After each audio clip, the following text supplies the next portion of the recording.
Welcome to In the Pocket with Rich Gannon. Rich, thank you so much for joining us today. Erin, it's great to be with you. I wish it were under better circumstances. Yeah, well, I'm glad to pick your brain today because let's break down what you were able to see. The Silver and Black did actually have some of their most inspired defense for most of the first half. You saw some bright moments, but of course, turnovers and penalties caught up with them. What did you see?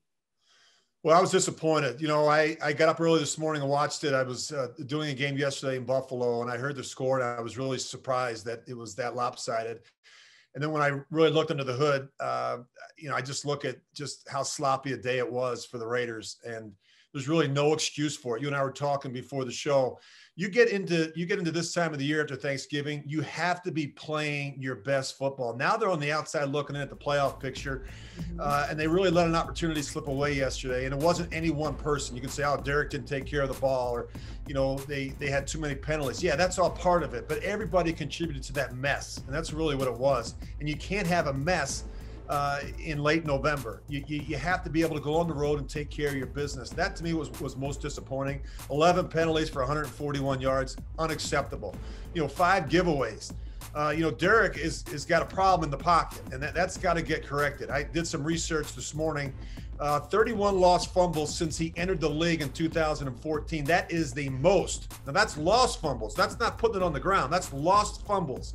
As much as I love Derek and as good as he has been at taking care of the football this year in terms of the interceptions, ball security in the pocket continues to be an issue. The right tackle gave up a play where, you know, Derek had no chance. It doesn't matter. At the end of the day, it's your job to take care of the football. But I thought the defense kept him in it. You know, as you said, Aaron, they kept him in it. They got put in some bad situations early, but eventually, you know, they ran out of steam. 7 games this season already where they've given up over 30 points. And that is tied with the Jets for most in the league. Yesterday, not good for the Las Vegas Raiders.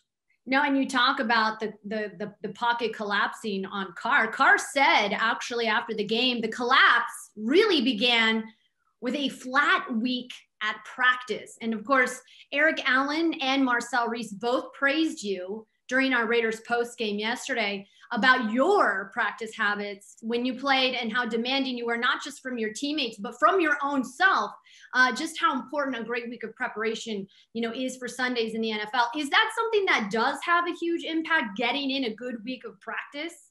You know, it's really troublesome to hear that. And I think it's unacceptable to have a poor week of practice. You only have 16 opportunities to win in this league to get yourself into the postseason. When you look at where the Raiders stand in terms of their record, they were 6-4. That was a critical game. And now they've, like you said, they're you know, on the outside looking in the playoff picture. There's no reason that you can't go out and have a great week of preparation. I played for a coach in Kansas City who used to say, don't mess with my playoff money. In other words, you get into November and December, everybody has to be laser focused. I need everybody's best effort.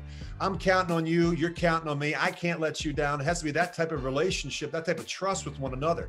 And you can't go out in the practice field and not have a great practice and a great week of preparation.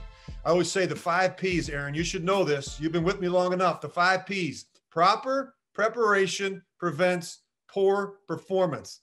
And you've got to get it done on Monday and Tuesday and Wednesday with the study and the preparation in terms of, you know, getting to know an opponent and making sure everyone's on the same page, and then going out in the practice field and really getting after it. I always say the best practice players that I played with when I was with the Raiders were the best players. You know, Jerry Rice, phenomenal practice player. Tim Brown, phenomenal practice player. Steve Wisniewski, you know, Trace Armstrong, you know, Charles Woodson. These guys competed in practice. You know, Rod Woodson, these were the best practice players. And they were also the best players on Sunday. But you've got to bring it during the week. Yeah. And of course, this is a young team. So you're looking at that veteran leadership from a guy like Carr.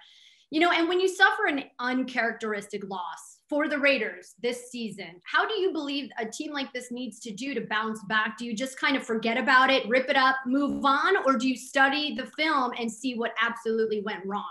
I think you have to be honest with yourself. I think you have to look in the mirror and say, hey, what did I do? What could I do better? I think you have to go back in today and look at the film. It's not going to be easy. It's an ugly one to watch. And you have to make the corrections, and you have to commit to one another to say, guys, this is what's left. We've got 5 games left. And everything we talked about in the beginning of the season is still right there in front of us. We can still be a playoff team.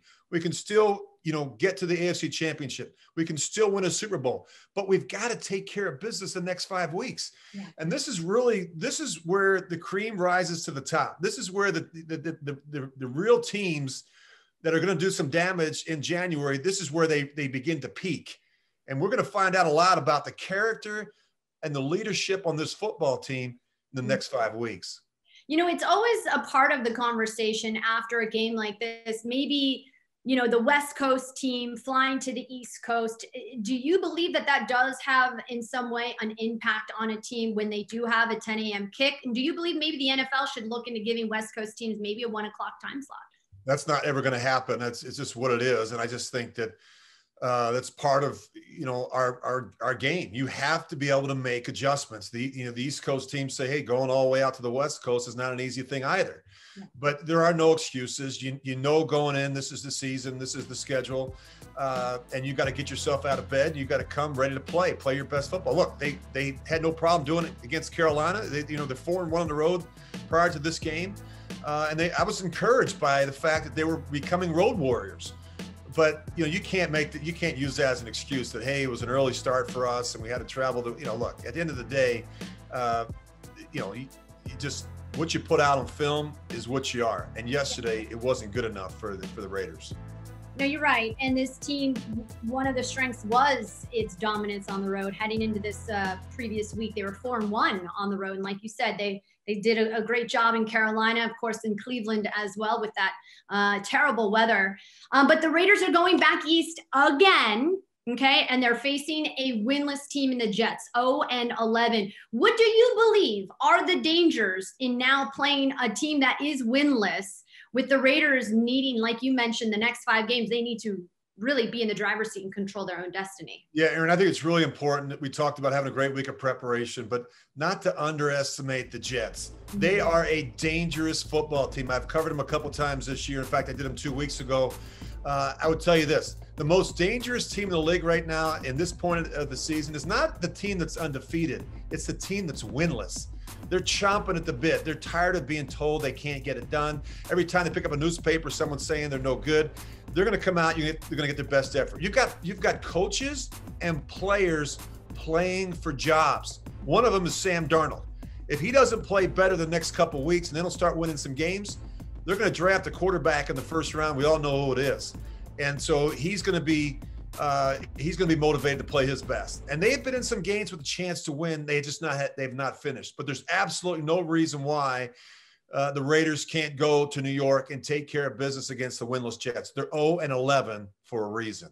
Right, and hopefully this is a bounce-back game for them, looking to get back into the win column. Rich Gannon, we always appreciate having you on. Thank you so much, sir. Thanks, Erin.